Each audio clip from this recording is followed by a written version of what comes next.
हरे कृष्णा। समस्त वैष्णवियों को मेरा प्रणाम। श्रील प्रभुपाद की जय, गुरु गौरांग की जय। तो कल हमने श्रीमद् भगवद गीता का पहला श्लोका पढ़ा और उसका अनुवाद समझा। आज हम भगवद गीता का श्लोका नंबर 2 पढ़ेंगे। श्लोका नंबर 2 पढ़ने से पहले हम श्लोका नंबर 1 का थोड़ा सा भावार्थ समझने का प्रयास करते हैं। जैसा कि हम सभी जानते हैं, भगवद गीता भगवान श्री कृष्ण और अर्जुन के बीच कुरुक्षेत्र की युद्ध भूमि में जो संवाद हुआ था वो भगवद गीता है। और भगवान ने अर्जुन महात्मा के माध्यम से हम सब जीवों के लिए कुछ ज्ञान या उपदेश प्रदान किया था। तो धृतराष्ट्र जो थे हस्तिनापुर के राजा हैं और वे नेत्रहीन हैं। नेत्रहीन होने के साथ साथ धृतराष्ट्र मोह के अंधे भी थे और धर्म से भी अज्ञान थे। अतः अपने पुत्रों के प्रति अत्यधिक उनके मन में मोह था।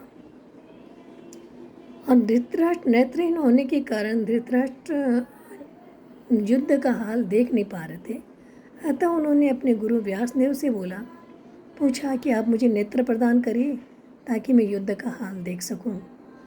बट व्यासदेव जो त्रिकालदर्शी थे, वे जानते थे कि धृतराष्ट्र को नेत्र प्रदान करने का कोई लाभ नहीं होगा। अतः उन्होंने धृतराष्ट्र के ही मंत्री संजय को इसके लिए उपयुक्त पात्र समझा और संजय को उन्होंने दिव्य नेत्र प्रदान किए, जिसके द्वारा संजय हस्तिनापुर के महल में बैठे बैठे ही युद्ध का सारा हाल धृतराष्ट्र को सुना पाएंगे।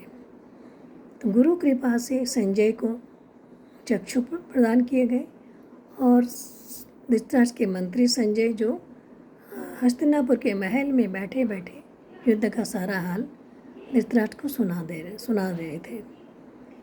तो ये था भगवद गीता का श्लोका नंबर 1 का भावार्थ। और ये युद्ध जो था कुरुक्षेत्र की भूमि, जिसको धर्म भूमि भी कहा गया है, वहाँ हो रहा था। तो कुरुक्षेत्र को धर्म भूमि इसलिए कहा गया क्योंकि देवी देवता भी वहाँ आकर तपस्या आदि करते हैं और कहा जाता है कि इस क्षेत्र में जो भी पुण्य कर्म किया जाता है उसका फल अक्षय होता है। इसलिए कुरुक्षेत्र को धर्म भूमि कहा गया। और धृतराष्ट्र जो कि कन्फ्यूज था, संजय से युद्ध का हाल जानने के लिए प्रश्न कर रहे हैं। तो आइए हम श्लोका नंबर 2 में देखते हैं कि किस प्रकार से संजय उनके प्रश्नों का उत्तर दे रहे हैं। आइए।